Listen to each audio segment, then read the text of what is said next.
আজকে জানিস না পায়ে সুই বিঁধে গেছিল, আমি নিজের পাটা পর্যন্ত এখনো দেখিনি জানিস, মোজার ভিতর দিয়ে সুই বিঁধে গেছে।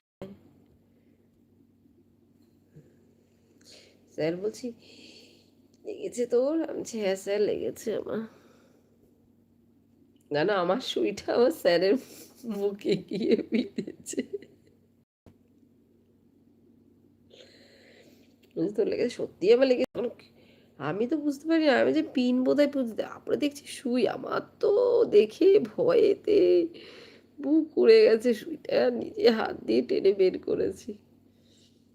তারপরে ভাই দেখার সময় পাইনি, এখন তোকে বললাম বলে তাই আমার মনে পড়লো কোথায় লেগেছে। আমি সেটা, মোজা পরেছিলাম আর তো তখন মোজা খোলা হয়নি, ওই রকমই রয়েছে।